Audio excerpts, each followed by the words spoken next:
अरिहंत सिद्ध सूर्य उपाध्याय साधु सर्व अर्थ के प्रकाशी मांगलिक उपकारी है। तिन्ह को स्वरूप जान रागते भई जो भक्ति काय को नवाए स्तुति को जारी है। धन्य धन्य तुम ही थे काज सब आज भई कर जोरी बार बार वंदना हमारी है। मंगल कल्याण सुख ऐसो हम चाहत हैं। हो मेरी ऐसी दशा जैसी तुम धारी है। हो मेरी ऐसी दशा जैसी तुम धारी है। मंगलमय मंगल करण रीत राग विज्ञान नमो ताहि जाते भये अरहंतादि महान। करि मंगल करि हो महा ग्रंथ करन को काज जाते मिले समाज सब पावे निज पद राज।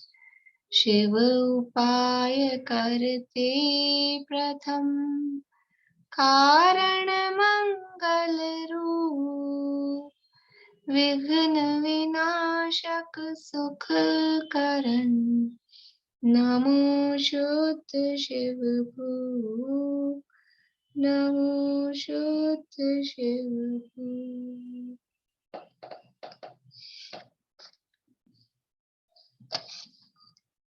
क्वेश्चन आंसर्स देख लिया आप लोगों ने? क्वेश्चन नंबर है 132। 132 सही है ना?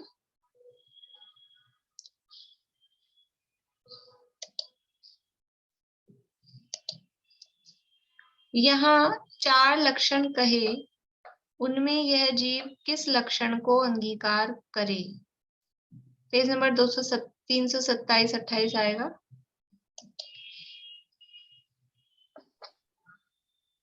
सम्यक दृष्टि के ये चारों लक्षण परस्पर सापेक्ष पने से पाए जाते हैं और जिसके मिथ्यात्व का उदय होता है उसके विपरीत अभिनिवेश होने के कारण यह लक्षण केवल आभास मात्र होते हैं, सच्चे नहीं होते।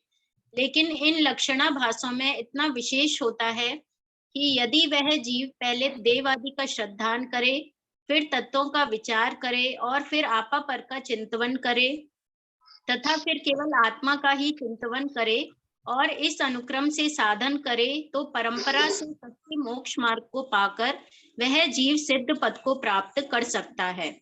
इसलिए जीव को सबसे पहले परीक्षा से कुदेव आदि की मान्यता छोड़कर सच्चे अरहंत देव आदि का श्रद्धान करके और ग्रहित मिथ्यात्व का अभाव करके मोक्ष मार्ग के विघ्न करने वाले कुदेव आदि का निमित्त दूर करता है और फिर जिनमत में कहे जीवादि तत्वों का विचार करके नाम लक्षण आदि सीखकर और अभ्यास के द्वारा तत्वार्थ श्रद्धान की प्राप्ति करता है, जिससे उसे आपा पर का भिन्नपना जैसा भासित हो वैसा विचार यदि वह करता रहे और अभ्यास से भेद विज्ञान करे, फिर अपने में अपनत्व मानने के लिए स्वरूप का विचार करता रहे, तो इस अभ्यास से उसे आत्मानुभव की प्राप्ति होती है। इस प्रकार इस क्रम से जब वह अभ्यास करता है तो उसका दर्शन मोह मंद होता जाता है और सच्चे सम्यक दर्शन की प्राप्ति करके वह सिद्ध पद को प्राप्त कर लेता है। लेकिन ज्यादातर जीव के इस क्रम से सम्यक दर्शन की प्राप्ति होती है, लेकिन ऐसा नियम भी नहीं है। लेकिन इस अनुक्रम से कारणों को मिलाने पर सम्यक की प्राप्ति होती है, इसलिए इन लक्षणों को इस अनुक्रम से अंगीकार करना चाहिए। ठीक है, बढ़िया है। पूरे में से ये जो 1-1.5-2 पेज है ना, 1-1.5 पेज है, उसमें से अपने को पूरा समरी करके लेना है कि 4 लक्षण कहे तो जीव किस लक्षण को अंगीकार करे। तो पहले तो 2 पार्ट किए उसमें कि सम्यक दृष्टि की अपेक्षा, मिथ्या दृष्टि की अपेक्षा। तो सम्यक दृष्टि के तो चारों ही लक्षण पाए ही जाते हैं, इसलिए किसको अंगीकार करे ऐसा प्रश्न नहीं है। और मिथ्या दृष्टि के लक्षण तो होते नहीं है, लक्षणाभास हैं। अब वो लक्षणाभासों में क्या क्रम है, जो मिथ्या दृष्टि जीव है वो सम्यक दृष्टि होना चाहता है, तो फिर वो कैसे अंगीकार करें इन लक्षणों को, तो वो उसमें क्रम बताया। देवादि का श्रद्धान हो, फिर तत्वों का विचार हो, फिर आपा पर का भेद विज्ञान हो, उसके बाद में आत्म श्रद्धान हो। तो उसकी पूरी प्रक्रिया यहाँ पर बताई गई है। ठीक है, किसी को कुछ और कहना है? ठीक है ना, बढ़िया। सम्यक दृष्टि के इन चारों में से कौन सा लक्षण का अंगीकार है? उसी में, ये बड़ा हो गया था, उसी में से समझ लो प्रश्न है ये। बोलिए पूर्णिमा आंटी, इसका जवाब बोलिए।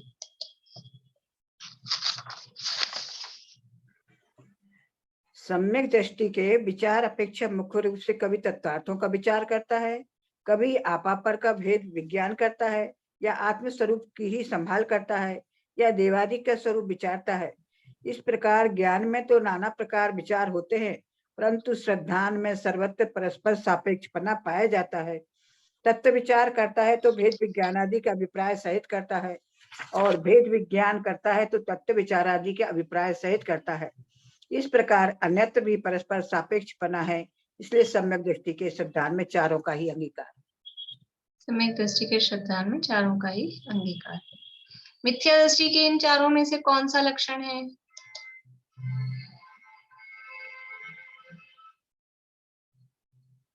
सुनीता आंटी। मिथ्या दृष्टि जीव के मिथ्यात्व का उदय होने से विपरीत अभिनिवेश पाया जाता है, इसलिए उसके यह लक्षण आभास मात्र होता है, सच्चा नहीं होता। वह जिनमत के जीवादि तत्वों को मानता है, अन्य को नहीं मानता, उनके नाम आदि सीख लेता है, ऐसा तत्व श्रद्धान होता है, लेकिन उनके यथार्थ भाव का श्रद्धान नहीं होता। तथा उसी प्रकार आपापर के बिनपने की बातें करता है, चिंतन भी करता है, लेकिन जैसे पर्याय में अहम बुद्धि और वस्त्र आदि में पर बुद्धि है, वैसे आत्मा में अहम बुद्धि पर शरीर आदि पर बुद्धि नहीं होती। तथा आत्मा का भी जिन वचन के अनुसार ही चिंतन करता है, लेकिन प्रतीति रूप आपका आप रूप श्रद्धा नहीं करता। तथा अनंत आदि देव के अलावा कुदेव आदि को भी नहीं मानता, लेकिन अनंत आदि का यथार्थ श्रद्धा नहीं होता। इस प्रकार लक्षणाभास मिथ्या दृष्टि के होते हैं पाए लक्षण, जाते हैं जिसमें कोई होता है कोई नहीं होता। ठीक। लक्षणाभासों को ग्रहण करने का क्रम क्या होना चाहिए? निशा आंटी। लक्षणाभासों में इतना विशेष है कि पहले तो देवादिक का श्रद्धान हो, फिर तत्वों का विचार हो, फिर आपा पर का चिंतन करे, और फिर केवल अपनी आत्मा का ही चिंतन करे। इस अनुक्रम से लक्षणाभासों को जाने।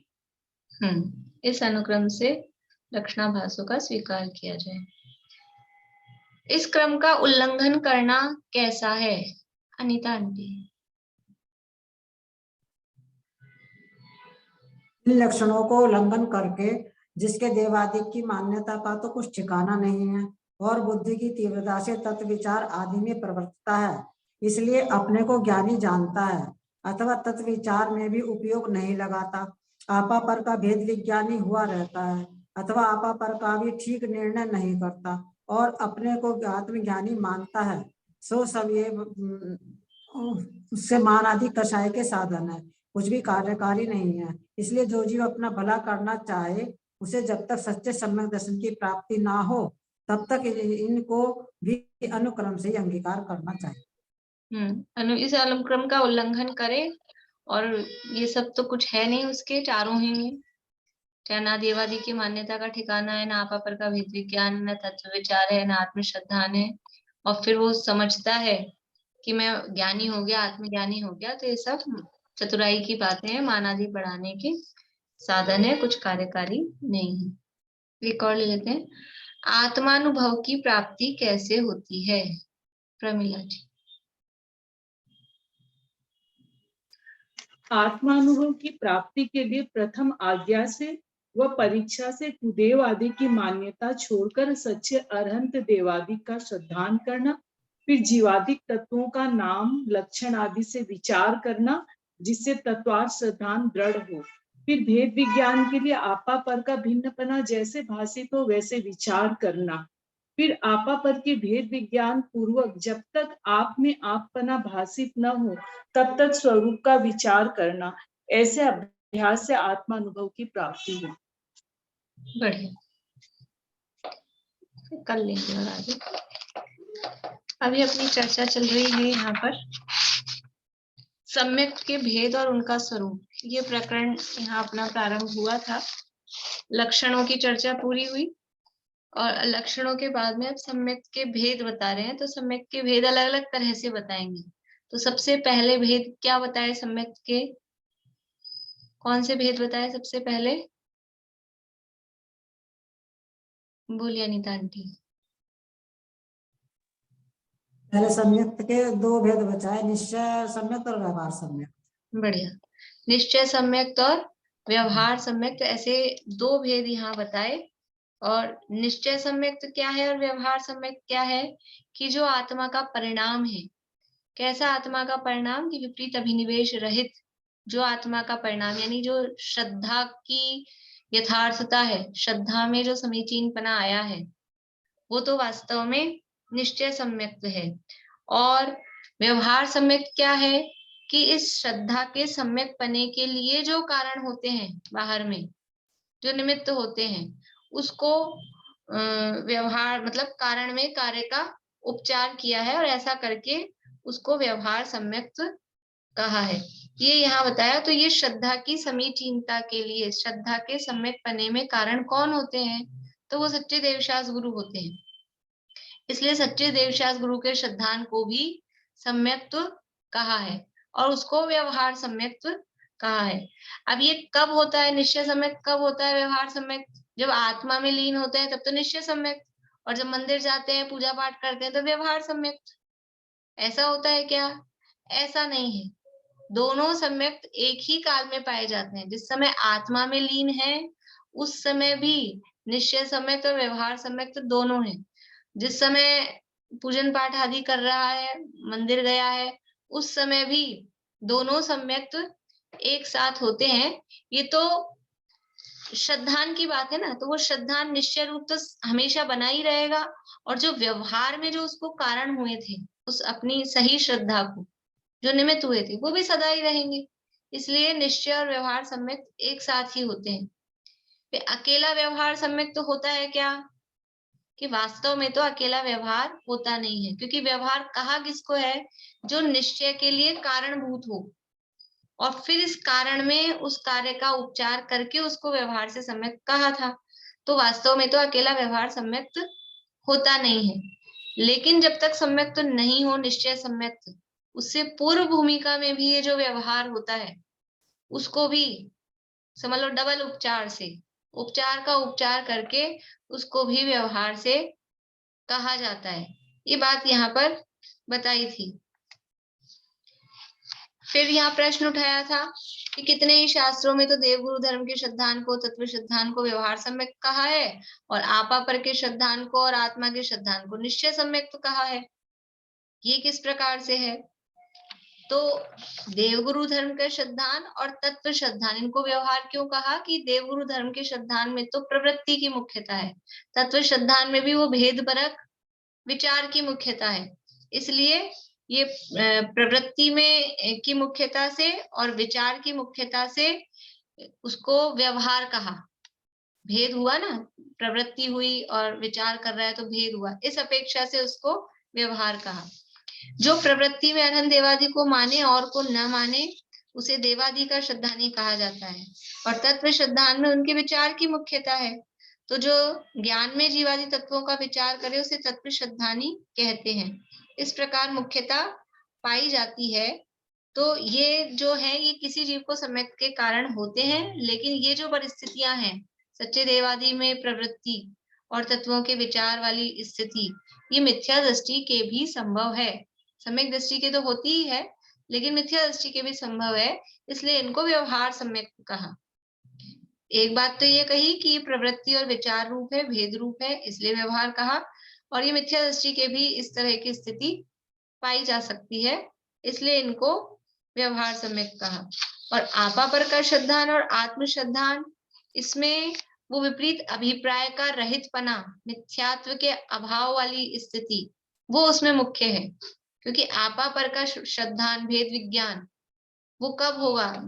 जो विपरीत मान्यता है, उल्टी मान्यता है, वो दूर होगी, तभी तो यथार्थ भेद विज्ञान कर पाएगा। आत्मश्रद्धान भी तभी होगा, इसलिए उसमें विपरीत अभिनिवेश रहित पने की मुख्यता है। जो आपा पर का भेद विज्ञान करे, वह अपने आत्मा का अनुभव करे, उसके मुख्य रूप से विपरीत अभिनिवेश नहीं होता। इसलिए भेद विज्ञानी को व आत्मज्ञानी को सम्यक दृष्टि कहते हैं। इस प्रकार मुख्यता से आपा पर का श्रद्धान व आत्म श्रद्धान सम्यक दृष्टि के ही पाया जाता है, इसलिए इनको निश्चय सम्यक कहा। 331 पेज पे पढ़ रहे हैं अपन लोग, है ना? ध्यान है ना सबको? तो ऐसा कथन मुख्यता की अपेक्षा से है। ये जो कथन कहा है ना कि देवशास्त्र गुरु का श्रद्धान और तत्व श्रद्धान तो व्यवहार सम्यक, और आपा पर का श्रद्धान और आत्म श्रद्धान वो निश्चय सम्यक, ये मुख्यता की अपेक्षा से है। तारतम्य रूप से चारों आभास मात्र मिथ्या दृष्टि के होते हैं और सच्चे सम्यक दृष्टि के होते हैं। जब बारीकी में जाके देखेंगे, तारतम्य का अर्थ यहाँ पे क्या है? बारीकी में जाके देखेंगे। अभी तो मुख्यता की अपेक्षा से कहा है, लेकिन बारीकी में जाके देखेंगे तो चारों के चारों ही सच्चे तो सम्यक दृष्टि के होंगे और आभास रूप वो मिथ्या दृष्टि के होंगे।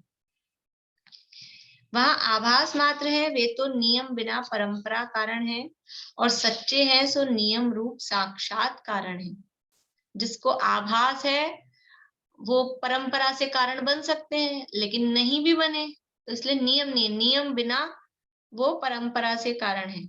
और जो सच्चे लक्षण हैं चारों, वो नियम रूप से किसके लिए साक्षात कारण है? वो सम्यक के लिए साक्षात कारण है, इसलिए इनको व्यवहार रूप कहते हैं।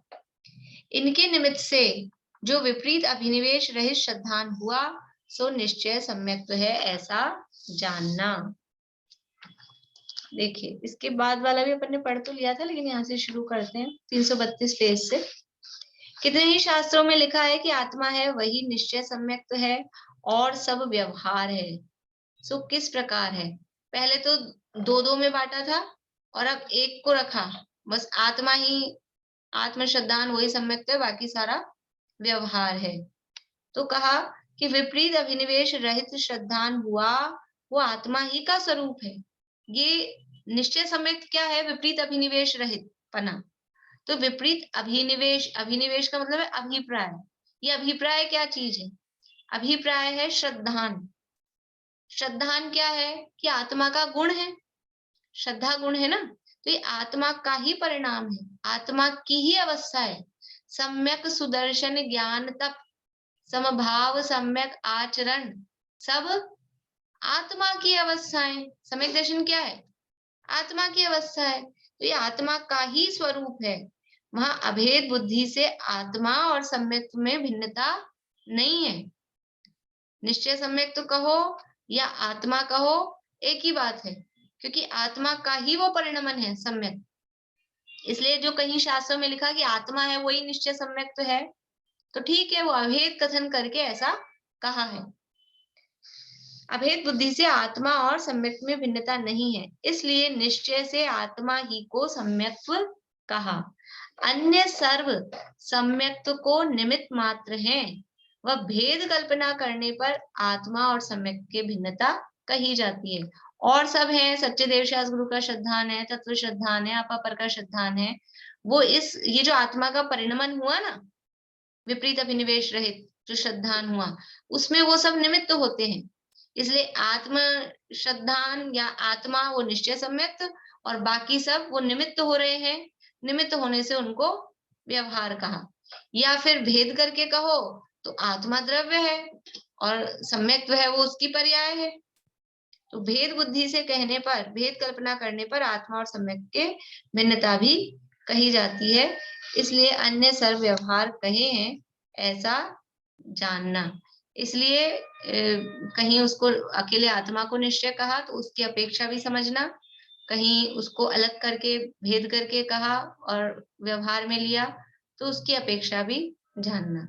मूल में बात क्या है, निश्चय सम्यक क्या और व्यवहार सम्यक क्या, कि जो आत्मा का परिणमन है, सम्यक तो रूप, सही श्रद्धान रूप जो आत्मा का परिणमन है वो तो निश्चय सम्यक है, और उसके लिए जो भी कारण बन रहे हैं वो सब व्यवहार से उनको सम्यक कहा जाता है। जो भी का मतलब है कि यही बनेंगे कारण, देवशास्त्र गुरु, 7 तत्वों का विचार, आपा पर का भेद विज्ञान और आत्मा के स्वरूप का चिंतन, वही कारण बनेंगे। हर कुछ तो कारण बन ही नहीं सकता है, इनको व्यवहार से सम्यक कहा गया है। इस प्रकार से ये सम्यक के निश्चय सम्यक और व्यवहार सम्यक ऐसे 2 भेद किए गए हैं। निश्चय सम्यक क्या है, आत्मा का जो विपरीत अभिनिवेश रूप परिणमन है वो निश्चय सम्यक है, और उसके लिए कारणभूत जो सच्चे देवशास्त्र गुरु की श्रद्धा, तत्वों का विचार आदि हैं वो व्यवहार से सम्यक कहे गए हैं। अब अन्य निमित्त आदि की अपेक्षा आज्ञा सम्यक्त्वादि सम्यक के 10 भेद किए हैं। ये तो 2 भेद थे, निश्चय सम्यक और व्यवहार सम्यक। अब दूसरी तरह से सम्यक के 10 भेद, 10 प्रकार का सम्यक्त्व, ये मुख्य रूप से मिलता है आत्मानुशासन ग्रंथ में। वहां श्लोक है, उसी का श्लोक यहाँ पर दिया भी है। आत्मानुशासन ग्रंथ है गुणभद्र आचार्य का, गुणभद्र आचार्य हुए हैं, उनका ग्रंथ है आत्मानुशासन। बहुत ही अच्छा और प्रेरणादायी ग्रंथ है। मैं तो कई मतलब सोचती हूँ कब मौका लगेगा कि उसको भी अपन चालू करें, लेकिन मतलब वो ऐसा पढ़ाई जैसा नहीं है, वो आनंद लेने जैसा है। उसमें जो श्लोक हैं और वो सब प्रेरणादायी, उपदेशात्मक और इस तरह के हैं, बहुत अच्छे श्लोक हैं। शरीर से भिन्नता, वैराग्य और इस तरह के उसमें काफी श्लोक हैं।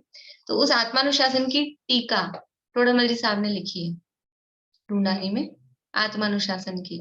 इसलिए वो जिसकी टीका अपन लिखे हो तो वो तो विषय वैसे ही ख्याल में रहता है, इसलिए उन्होंने ये 10 भेद भी ऐसे भी शास्त्रों में आते हैं तो उन्होंने यहाँ से ये दिए हैं। देखिए आत्मानुशासन का 11 नंबर का श्लोक यहाँ दिया है।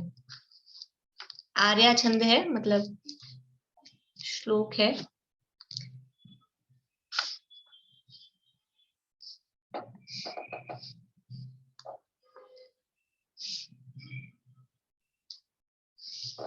आज्ञा मार्ग समुद्भव मुपदेशात् सूत्र बीज संक्षेपात् विस्तारार्थाभ्याम भवमव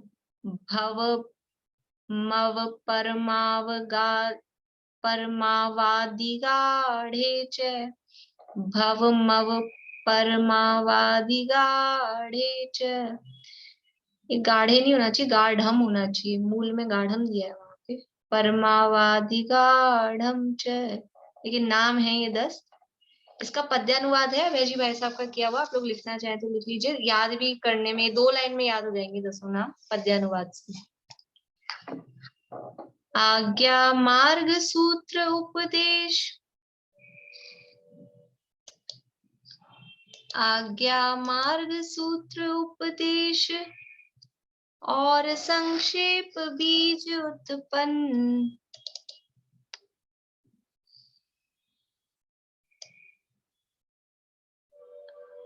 आज्ञा मार्ग सूत्र उपदेश और संक्षेप बीज उत्पन्न। देखिए मैं शेयर करती हूँ।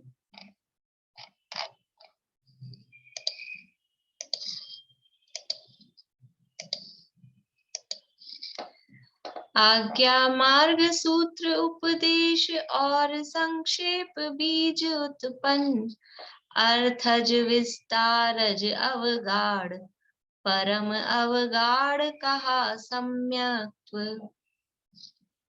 अर्थज विस्तारज अवगाढ़ परम अवगाढ़ कहा सम्यक्त्व।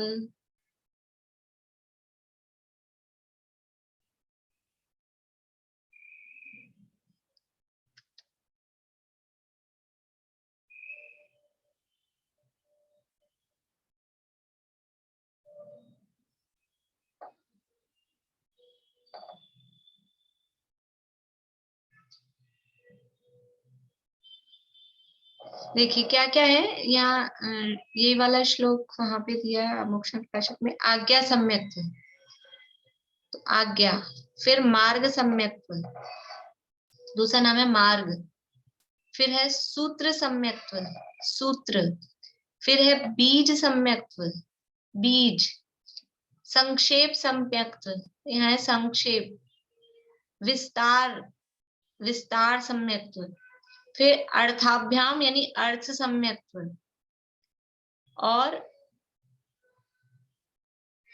परमावादि, परमाव, परमाव आदि गाढ़म, तो ये गाढ़ सम्यक्त, परमाव गाढ़ सम्यक्त, और फिर च शब्द से बाकी सबको लेना है, अवगाढ़, परमावगाढ़, इस तरह से।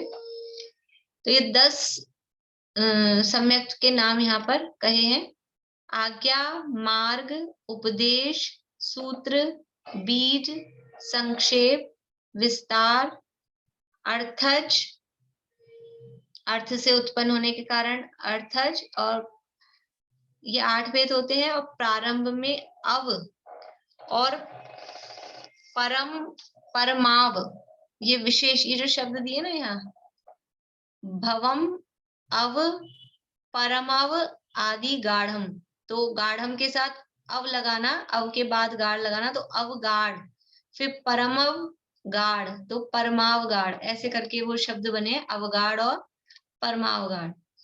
आज्ञा, मार्ग, उपदेश, सूत्र, बीज, संक्षेप, विस्तार और अर्थ से उत्पन्न होने के कारण 8 भेद होते हैं, तथा प्रारंभ में अव और परमाव विशेषण युक्त गाढ़पना होने से अवगाढ़ और परमावगाढ़, ये 2 भेद मिलाकर सम्यक्त के कुल 10 भेद जानना चाहिए। इस प्रकार से सम्यक्त के 10 भेद यहाँ पर दिए। देखिए मोक्षा प्रकाशक में तो सीधा ये उनके नाम ही बताने लगे हैं। पहले अपन मोक्षा प्रकाशक का पढ़ लेते हैं, वहां थोड़ा है, और फिर उसके बाद में अपन यहीं से पढ़ेंगे आत्मानुशासन से। अर्थ, जिन आज्ञा से, पेज नंबर 332 मोक्षा प्रकाशक में, जिन आज्ञा से तत्व श्रद्धान हुआ हो सो आज्ञा सम्यक्त है। यहाँ इतना जानना, मुझको जिन आज्ञा प्रमाण है इतना ही श्रद्धान सम्यक्त तो नहीं है। आज्ञा मानना तो कारणभूत है, इसी से यहाँ आज्ञा से उत्पन्न कहा है। इसलिए पहले जिन आज्ञा मानने से पश्चात जो तत्व श्रद्धान हुआ हो सो आज्ञा सम्यक्त है। देखो पहले सम्यक्त का नाम क्या है, आज्ञा सम्यक्त, लेकिन आज्ञा मान लेना मात्र सम्यक्त तो नहीं है, आज्ञा मानकर जो सम्यक्त हुआ हो अगर, तो फिर उसको आज्ञा सम्यक्त कहेंगे। हमने तो आज्ञा मानते, हम तो आज्ञा मानते हैं बस आंख मीच के, अंधविश्वास वाली बात नहीं है। आज्ञा मानने से जो यथार्थ श्रद्धान हुआ हो तो उसको आज्ञा सम्यक्त कहते हैं। आज्ञा मानना तो कारणभूत है, इसी से यहाँ आज्ञा से उत्पन्न कहा है, ये सबके साथ उत्पन्न लगाना है। जैसे ये जो दिया ना आज्ञा, मार्ग, फिर लास्ट में दिया है अर्थ से उत्पन्न होने के कारण, तो आज्ञा से उत्पन्न, मार्ग से उत्पन्न, उपदेश से उत्पन्न, सूत्र से उत्पन्न, बीज से उत्पन्न, ऐसा सबके साथ उत्पन्न लगाना है। अभी यहाँ से करेंगे जब और चर्चा करेंगे। तो आज्ञा मानना तो कारणभूत है, इसी से यहाँ आज्ञा से उत्पन्न कहा है। इसलिए पहले जिन आज्ञा मानने से पश्चात जो तत्व श्रद्धान हुआ सो आज्ञा सम्यक्त है। इसी प्रकार निर्ग्रंथ मार्ग के अवलोकन से तत्व श्रद्धान हो सो मार्ग सम्यक्त है। इतना लिखा पंडित जी साहब ने, 2 सम्यक्त की परिभाषा लिखी। इसके बाद में ऐसे डैश डैश लगा है, तो नीचे देखिए फुटनोट में 1 नंबर का, कि मार्ग सम्यक्त के बाद यहाँ पंडित जी की हस्तलिखित प्रति में 6 सम्यक्त का वर्णन करने के लिए 3 पंक्तियों का स्थान छोड़ा गया। यानी उनको 2 का उन्होंने लिखा, फिर 3 लाइनें छोड़ दी कि अब कुछ भी सोचा होगा कि ग्रंथ में देखना हो या कुछ और विचार हो, जो भी उनके मन में रहा हो, तो उन्होंने 3 लाइन छोड़ दी। और फिर बाद में इस प्रकार 8 भेद तो कारण अपेक्षा किए, यानी 2 का लिखा अर्थ, 6 का भी नहीं लिखा, लेकिन उसको मिला के 8 भेद तो लिखे, ऐसे कह दिया। तथा शुद्ध केवली के जो तत्व श्रद्धान है उसे अवगाढ़ सम्यक्त कहते हैं। केवल ज्ञानी की जो तत्व श्रद्धान है उसको परमावगाढ़ सम्यक कहते हैं। ऐसे 2 भेद ज्ञान के सहकारी पने की अपेक्षा किए, इस प्रकार सम्यक के 10 भेद किए। इतना उन्होंने मूल में लिखा है। तो बीच के 6 सम्यक का वर्णन रह गया, क्योंकि वो दोबारा तो चेक कर ही नहीं पाए। अपन भी छोड़ देते ना कुछ चीज कि बाद में लिखेंगे। कभी कभी मैं कुछ लिखती हूँ तो कुछ गलत हो जाता है, तो फिर व्हाइटनर लगा के अब ये सूखने के लिए छोड़ देते हैं, ये भी सूखेगा, और फिर बाद में भूल ही जाते हैं, वो खाली रह जाता है। ऐसा हो जाता है ना। तो बाद में फिर कोई मैं तो कम ही पढ़ पाती हूँ, आप लोग पढ़ के फिर मान लो कोई और भी गलती हो जाती है, फिर आप लोग देखते हैं उसको। पर पंडित जी साहब के उसमें उनको समय नहीं मिला, तो वो जैसा रहा। तो यहाँ नीचे फुटनोट में ये 10 सम्यक की परिभाषा दी है। मतलब जो 6 रह गए ना, उन 6 की दी है। तो अपन यहाँ से आत्मानुशासन से पढ़ते हैं। मैं स्क्रीन शेयर कर रही हूँ, आप लोगों के पास अगर ग्रंथ हो तो आप निकाल सकते हैं, नहीं तो यहाँ स्क्रीन शेयर कर रही हूँ। एक बार पहले भी किसी प्रकरण में थोड़ा मेरे को ख्याल है कि कभी अपन ने 10 सम्यक की चर्चा की थी। ये नहीं ध्यान आ रहा कहाँ की थी, लेकिन आई थी चर्चा। ये आत्मानुशासन से प्रकाशित नहीं आया हुआ है, पीछे आया था ना, मोक्षण प्रकाशन में मोक्षण पीछे आया था। प्रकाशित नहीं आया। हाँ, 7वें अधिकार में आया शायद। देखिए, आज्ञा, मार्ग और उपदेश सम्यक का स्वरूप। पद्यानुवादी पढ़ लेते हैं अपन। वीतराग की आज्ञा से जो रुचि हो वह आज्ञा सम्यक, मोह शांति से ग्रंथ प्रपंच बिना जाने हो मार्ग सम्यक, बाह्यांतर परिग्रह विहीन शिव पथ की श्रद्धा से होता, उत्तम पुरुष पुराण श्रवण से समकित है उपदेश कहा। आज्ञा सम्यक क्या है कि शास्त्र पठन के बिना वीतराग की आज्ञा से अर्थात वचन सुनने मात्र से होने वाले श्रद्धान को आज्ञा सम्यक कहते हैं। शास्त्र नहीं पढ़े हैं ज्यादा कुछ भी, लेकिन भगवान की जो आज्ञा, उस आज्ञा का श्रद्धान करके, देखो उस आज्ञा को मानकर, अकेला आज्ञा को सम्यक तो जब भी होगा तो सम्यक तो होने का प्रोसेस वही है।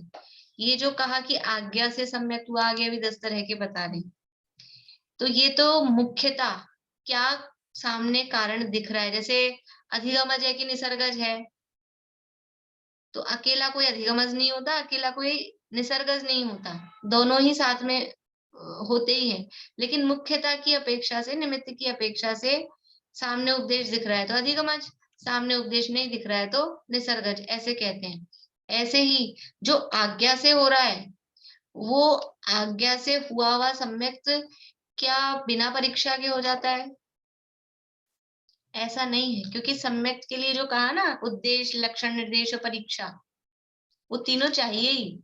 तो फिर आज्ञा क्यों कहा कि आज्ञा को मानने की वहां मुख्यता दिखती है। आज्ञा मानकर भी अंदर में वो निर्णय जब तक नहीं करेगा परीक्षा के माध्यम से, निर्णय का द्वार परीक्षा है, परीक्षा के माध्यम से फिर निर्णय होता है। तो आज्ञा मानी, बस इतना है कि बाहर में कोई दूसरे शास्त्र वगैरह और कुछ पढ़ते हुए नहीं सुना, भगवान ने जो दिया आज्ञा कही उसको मानी, और अंदर में वो प्रोसेसिंग में वही होगा। सम्यक दर्शन कैसे होगा कि सम्यक दर्शन तो वो जो प्रोसेस है, मान लीजिए अंतरंग निमित्त में कर्म के उपशम शैष्योपशम जो होने हैं, निश्चय से जो आत्मश्रद्धान होना है, ऐसा थोड़ी ना आज्ञा मानी और सम्यक तो हो गया। आत्मश्रद्धान उसको होगा कि नहीं होगा। कर्म के उपशम शैष्योपशम, सच्चे देवशास्त्र गुरु का श्रद्धान, देखो आज्ञा सम्यक तो है, वो सच्चे देवशास्त्र गुरु के श्रद्धान जैसा है। सच्चे देवशास्त्र गुरु का श्रद्धान सम्यक है कि नहीं, कि सच्चे देवशास्त्र गुरु का यदि सच्चा श्रद्धान है तो वहां बाकी के तीनों लक्षण घटित होंगे। वहां तत्व श्रद्धान भी होगा, वहां पापर का भेद विज्ञान भी होगा, वहां आत्म श्रद्धान भी होगा। तो ऐसे ही आज्ञा सम्यक कहा है तो मुख्यता की अपेक्षा से, कि वो आज्ञा की मुख्यता दिख रही है, लेकिन जो प्रक्रिया है, जो प्रोसेस है, जो अंदर श्रद्धान में जो सारा होना है प्रोसेस, वो सब बराबर पूरा ही होता है। ऐसा नहीं कि फिर ये अच्छा है, ये सरल है, ये वाला कर लो, अभी देख लो 10 में से छांट लो कौन सा सरल है, सरल काम कर लो, कि प्रक्रिया तो वही है। ये तो निमित्त की मुख्यता से, यहाँ कहा है ना शुरू में ही कि अन्य निमित्त आदि की अपेक्षा अज्ञा सम्यक्त आदि 10 भेद किए हैं। अन्य निमित्त की मुख्यता से ये 10 भेद किए हैं। बोलिए आशा आंटी। ये वाला सम्यक तो जब वो तीर्थंकर या शुद्ध केवली वगैरह होते हैं जब ही होता होगा, बाकी तो पढ़ के ही होगा। हाँ, पढ़ के सुन के, तो ये उसमें वाला तो जब तीर्थंकर और शुद्ध केवली मौजूद होंगे जब ही हो जाता होगा, जब ही होता होगा। ऐसा नहीं, अन्य सामान्य भी मान लो मुनिराज उपदेश दे रहे हैं, कोई शुद्ध केवली नहीं है, मुनिराज उपदेश दे रहे हैं, तो उस उपदेश को मतलब उपदेश मतलब आज्ञा, उन्होंने ये कहा है, बस उसको माना और उसके आधार पर ही सम्यक दर्शन की प्राप्ति हो गई। उसके आधार पे मतलब उसको मानकर और अंदर में बैठ गया, विचार चिंतन करने, भेद विज्ञान हो गया तत्व श्रद्धान हो गया। ऐसा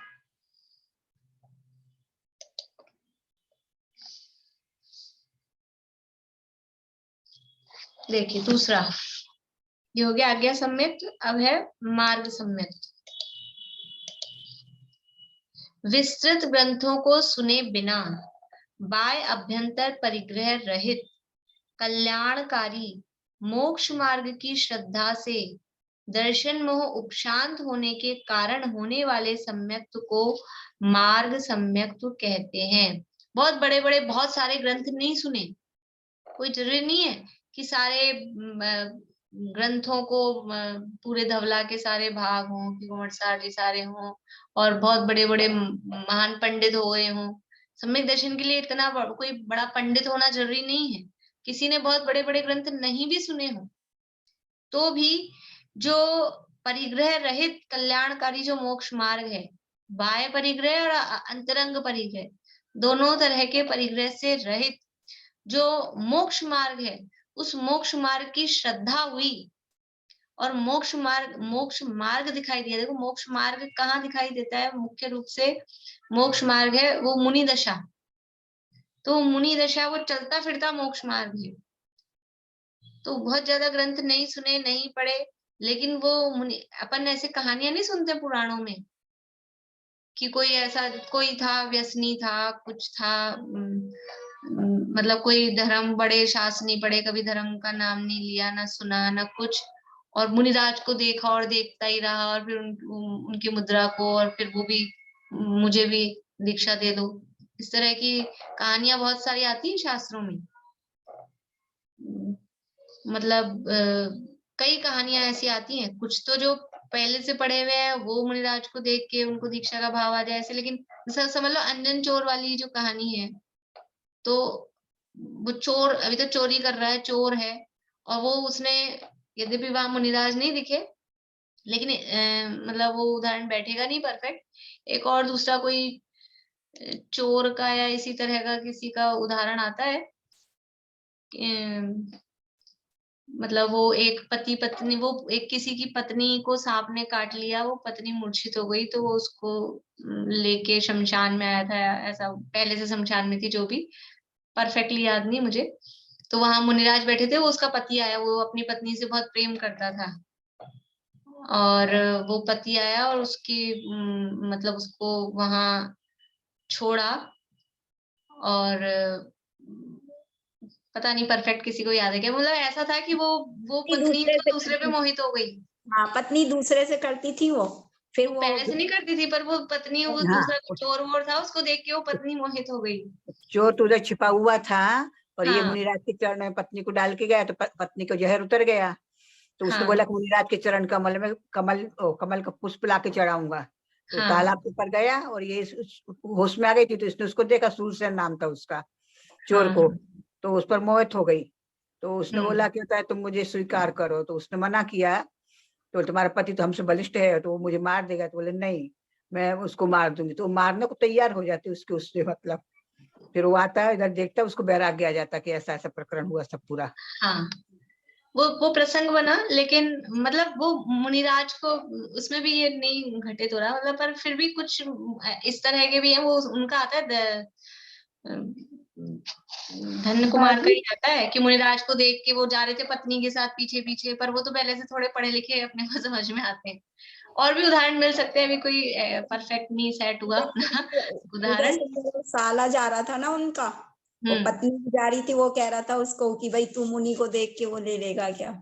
हाँ, पर वो मुनिराज हैं, वो चलते फिरते मोक्ष मार्ग हैं, तो मुनिराज को देख के कोई शास्त्र नहीं भी पढ़े हो तो मुनिराज को देख के यानी मोक्ष मार्ग को देख के उस मोक्ष मार्ग की श्रद्धा से फिर क्या होता है, दर्शन मोह उपशांत होने के कारण वो मुनिराज को देखा और ऐसा मोक्ष मार्ग ऐसा है, इस तरह का हुआ, अंदर में कर्मों के उपशम हो गए, कर्म ढीले पड़ गए, और वो कर्म ढीले पड़े और इसको बिना किसी पढ़े लिखे, ज्यादा कुछ पढ़ा लिखा नहीं, कभी कभार मान लो थोड़ा बहुत सुना हो समझा हो ऐसा हो और उसको सम्यक तो हो जाता है इस तरह की। तो ये कहलाता है मार्ग सम्यक, कि मोक्ष मार्ग को देखकर। इसलिए ये जैसे मुनिराज है, मुनिराज को कहते हैं मुनिराज चलते फिरते वो मोक्ष मार्ग है। और जो और प्रभावना के भी काम होते हैं ना, ये क्यों की जाती हैं, यद्यपि कुछ आरंभ भी होता है इनमें, लेकिन फिर भी उससे मोक्ष मार्ग की प्रभावना होती है। जुलूस वगैरह, मतलब रथ यात्रा निकाल रहे हैं या हम कुछ और, किसी ने 10 उपवास किए हैं तो क्यों उसका अपन जुलूस निकालते हैं, मान कषाय। देखो मान कषाय किसी को होती है वो अलग बात है, लेकिन मान कषाय नहीं होने पर भी वो इसलिए कि लोगों को ये मार्ग पता लगे कि ऐसा जिन मार्ग है, इस तरह का मार्ग है, ऐसी त्याग तपस्या होती है। तो उस मार्ग को देखकर लोगों को सत्य श्रद्धान हो जाता है। इसलिए जो परंपराएं चली है वो परंपराएं गलत नहीं थी, लेकिन अब लोगों ने अपने कषाय पुष्टि करी उससे। अब लोग इसलिए 10 उपवास करते हैं कि हमारा जुलूस निकलेगा, हमारा सम्मान होगा। वो सम्मान खुद को ग्रहण नहीं करना था, वो सम्मान दूसरों के लिए। जैसे मान लीजिए कोई अच्छा काम करता है,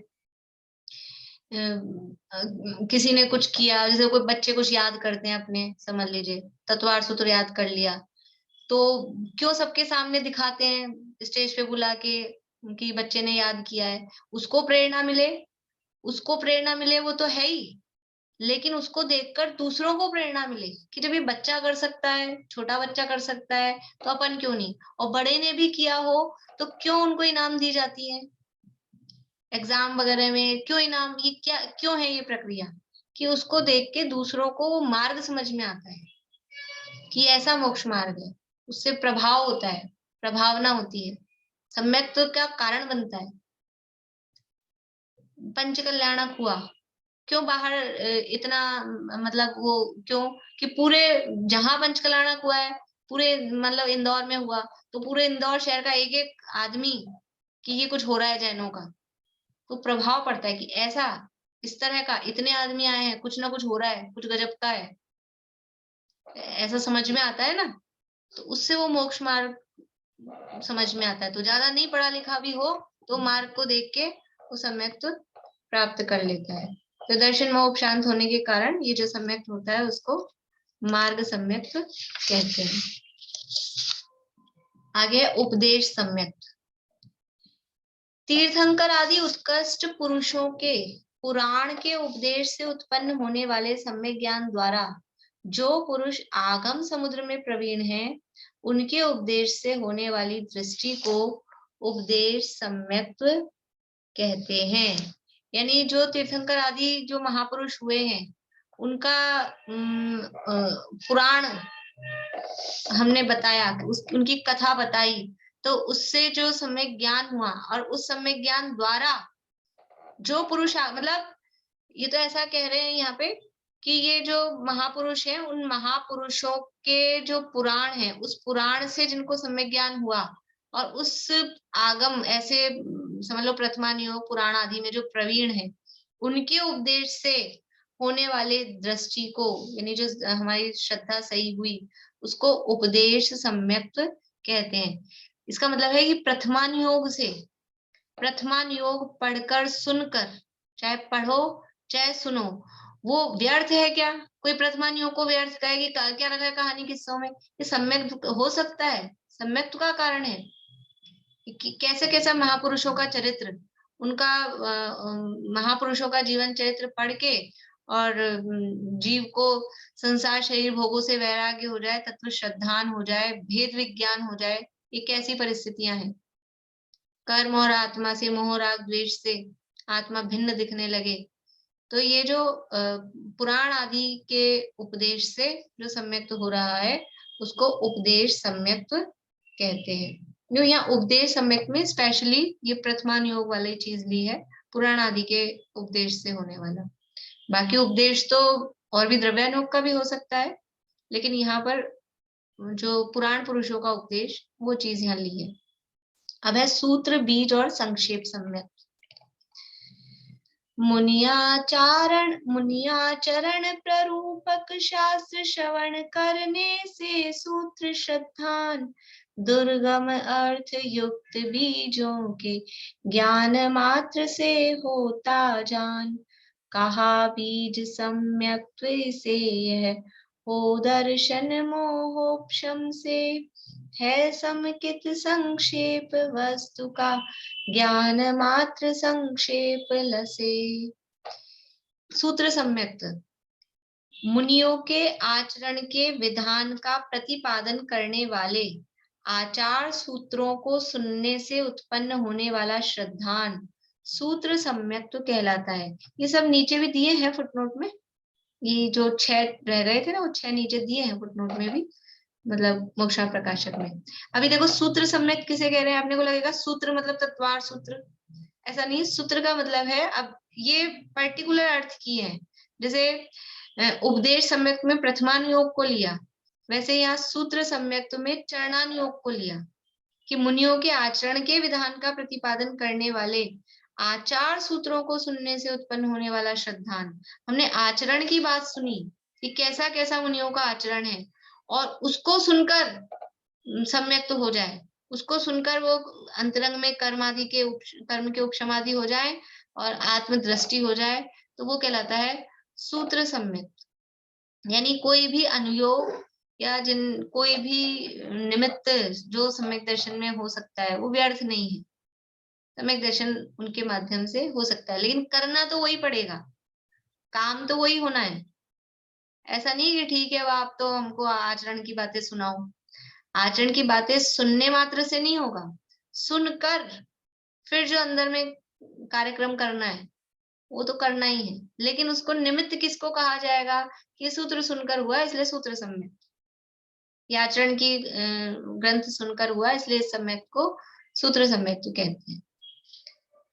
जो यह श्रद्धान करता है उसे भले प्रकार सूत्र दृष्टि वाला कहा जाता है। अब बीज सम्यक्त्व, गणित ज्ञान के कारणभूत बीजों की उपलब्धि अर्थात श्रद्धान रूप परिणति को बीज सम्यक्त्व कहते हैं। बीज गणित होता है, बीज गणित, अलजेब्रा, बीज गणित पढ़ा होगा ना, नहीं पढ़ा? तो ये गणित ज्ञान के कारणभूत बीज, मतलब ये गणित की जो चीजें हैं उनको बीज शब्द से कहा है। तो गणित ज्ञान के कारणभूत बीजों की जो उपलब्धि मतलब श्रद्धान, तो उस श्रद्धान रूप परिणति अभी हमको ये करना नहीं होगा, क्या समझ लो इसमें, है ना। जैसे कि पल्ले, सागर या अपन और मतलब गणित की जो भी संख्याएं हैं असंख्यात, तो वो शलाका कुंड, महाशलाका, प्रतिशलाका, ये अनवस्था कुंड, ये हम बना रहे हैं, ये देख रहे हैं, और उससे महिमा आ जाए, उससे श्रद्धान हो जाए कि कितना बड़ा, कितना विस्तार है, अनंत यानी असंख्यात ही कितना बड़ा है, हम क्या समझ रहे हैं।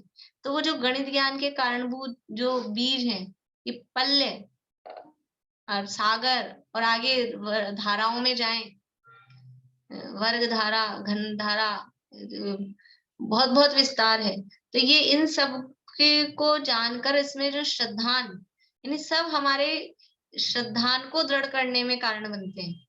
हमने जब भी कर्णान योग की चर्चा की है तो हम देखते हैं उसमें उसके लाभ कि केवल ज्ञान की श्रद्धा होती है। जो भी ये इस तरह की कर्णान योग की संख्याओं की, गणितों की जो भी चर्चाएं होती है, तो ये किसने जाना, इतना इतना ऐसा सूक्ष्म विषय ये कैसे पता लगता है, किसने बताया? तो केवल ज्ञानी भगवान की श्रद्धा हुई, यानी देवशास्त्र गुरु की श्रद्धा हुई। देवशास्त्र गुरु की श्रद्धा में सात तत्व का श्रद्धान, सात तत्व की श्रद्धान में सुपर श्रद्धान, उसमें आत्म श्रद्धान, वो सब गर्वित है, तो क्यों नहीं सम्यक दर्शन हो सकता है? इसलिए जो गणित के कारणभूत जो बीज हैं उनके श्रद्धान से ये जो सम्यक्त होता है उसको बीज सम्यक्त कहते हैं। यह श्रद्धान दर्शन मोह के उपशम से होता है। देखो काम जो श्रद्धान होगा ना वो तो उसी से होगा, अंदर अंतरंग निमित्त तो हमेशा वही रहेगा। ये सब बाहरी निमित्त की चर्चा चल रही है। जैसे अधिगमज और निसर्गज है वो बाहरी निमित्त की अपेक्षा से है, वैसे ही ये भी जो 10 प्रकार के बताए जा रहे हैं ये सब बाहरी निमित्त की अपेक्षा से बताए जा रहे हैं। अंतरंग निमित्त तो वही है मोह का उपशम, शैष्य उपशम, और उपादान तो है ही जीव स्वयं, श्रद्धा गुण की जो पर्याय है। यह श्रद्धान दर्शन मोह के उपशम से होता है। इसके द्वारा जिनका जानना अत्यंत कठिन है ऐसे पदार्थों के समूह का ज्ञान होता है। इस ज्ञान से युक्त कर्णान योग के ज्ञानी भव्य जीव को बीज दृष्टि होती है। जैसे ऊपर कहा था सूत्र दृष्टि, देखो दृष्टि का मतलब है श्रद्धा, दृष्टि यानी सम्यक दृष्टि। सम्यक दृष्टि मतलब जिसकी श्रद्धा सम्यक है वो सम्यक दृष्टि।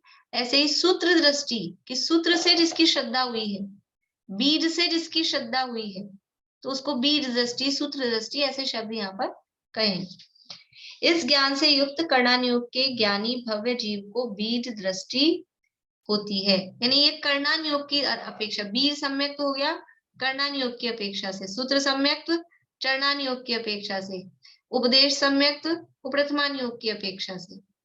ठीक है, आगे संक्षेप सम्यक पदार्थों को संक्षिप्त रूप से जानने से होने वाले श्रद्धान को संक्षेप सम्यक्त्व कहते हैं। संक्षेप रूप से ही जाना और संक्षिप्त रूप से जानने से ही हमको यथार्थ श्रद्धान हो गया। सब तरह के लोग होते हैं दुनिया में। समय सार लिखा आचार्य कुंद ने, तो 415 गाथाएं हैं कुल समय सार में, लेकिन वहां लिखा कि संक्षेप रुचि वाले के लिए तो 12 गाथाओं में समय सार पूरा हो गया। जिसको शॉर्ट में ही समझ में आ जाता है तो ज्यादा डिटेल करने की क्या जरूरत है, शॉर्ट में बोला और समझ में आ गया। कहीं तो कहते हैं 6 गाथाएं ही बहुत है, छठी गाथा पढ़ ली हो गया काम, छठी सातवीं गाथा पढ़ी और काम हो गया। तो संक्षेप में जिसको समझ में आता है, थोड़ा और विस्तार से रुचि है फिर जिसको, उसके लिए आगे और गाथाएं लिखी, बाकी सब उसी का डिटेल है। तो जिस संक्षिप्त रुचि, संक्षिप्त रूप से जानने वाला जाना और उससे जो श्रद्धान हो गया उसको संक्षेप सम्यक्त्व कहते हैं। इस श्रद्धान युक्त जीव को भले प्रकार संक्षेप दृष्टि, उसकी दृष्टि को क्या कहते हैं, ये संक्षेप दृष्टि है। थोड़ा सा कहा, देखो अब दादा बताते हैं कई बार कि कोई मतलब उनसे पढ़ा हुआ हो, मतलब उनके प्रवचन जिनने सुने हुए हो, और वो व्यक्ति रोग आदि से ग्रस्त हो, मरणासन्न हो, तो दादा बोलते हैं मैं ऐसे दिखाऊंगा, तो वो क्या समझ जाएगा, एक ये संक्षेप, एक उंगली दिखाई कि एक आत्मा को जानो, मैं एक अभेद अखंड ऐसा हूं, तो वो संक्षेप में समझ गया, इतना सा बोला और समझ गया। ज्ञान मात्र आत्मा, इतना बोला और समझ गया, ज्यादा विस्तार करने की जरूरत नहीं है। तो इतने में ही जिसका काम हो जाए वो कहलाता है संक्षेप सम्यक। देखिए आगे, विस्तार अर्थ अवगाढ़ और परमावगाढ़ सम्यक्त्व का स्वरूप। पूरा कर ले, टाइम तो होने वाला है। देखिए, द्वादशांग सुनकर रुचि होती कहें इसे समकित विस्तार, वचन बिना ही किसी अर्थ से हो वह श्रद्धा समकित अर्थ। द्वादशांग रुअंग वाय के ज्ञान सहित जानो अवगाढ़, केवल ज्ञान सहित जो रुचि है जिनवर कहे परम अवगाढ़। अर्थ, हे भव्य, तू द्वादशांग रूप वाणी को सुनकर होने वाली रुचि को विस्तार सम्यक्त्व जान। देखो संक्षेप का अपोजिट क्या है? विस्तार। एक तो ऐसा था कि उसको एक कहा, अहम एक को इतना कहा और उसको सारा श्रद्धान हो गया, उसके अंदर में मोह के उपशमादि हो गए और वो आत्म श्रद्धान हो गया।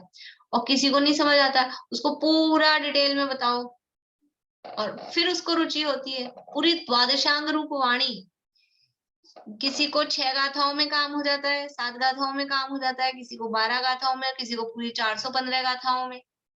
तो द्वादशांग रूप वाणी को सुनकर होने वाली जो रुचि है उसको विस्तार सम्यक्त्व जान। वो विस्तार से जिसको हुआ तो वो कहलाता है विस्तार सम्यक्त्व।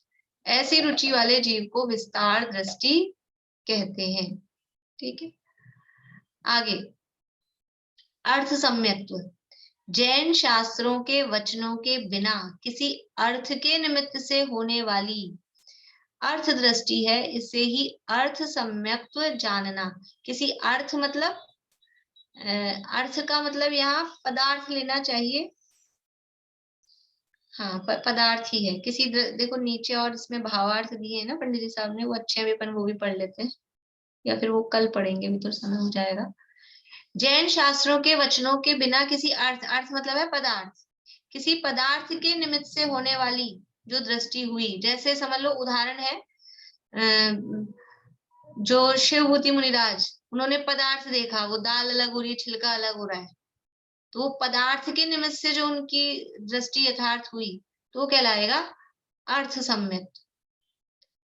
अवगाढ़ सम्यक किसे कहते हैं? कि अंग और अंग बाय, अंग यानी 12 अंग, उसको अंग प्रविष्ट भी कहते हैं, और अंग बाय जो 14 प्रकीर्णक आदि हैं, उन सहित जैन शास्त्रों में अवगाहन करने से उत्पन्न होने वाली दृष्टि वो अवगाढ़ दृष्टि है। यानी जो श्रुत केवली, जो अभी अपन ने पढ़ा था मोक्ष मार्ग प्रकाशक में, कि श्रुत केवली को जो सम्यक है, उनका जो श्रद्धान है वो कहलाता है अवगाढ़, क्योंकि उनको अंगों का, द्वादशांग का ज्ञान है।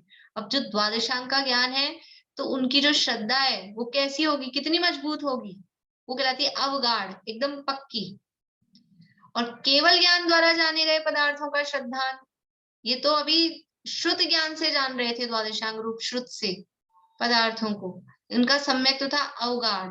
और जो केवल ज्ञान द्वारा सारे पदार्थ जिस ज्ञान में झलक रहे हैं, तो वो जो श्रद्धा हो रही है वो कहलाती है परम अवगाढ़। केवल ज्ञान द्वारा जाने गए पदार्थों का श्रद्धान परमावगाढ़ दृष्टि के नाम से प्रसिद्ध है।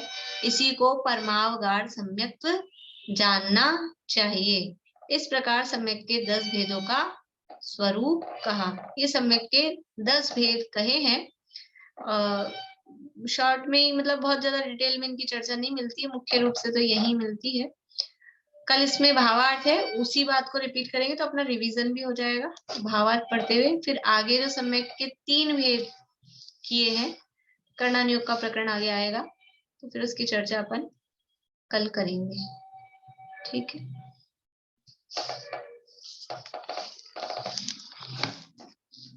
जिन्वार्न स्तुति।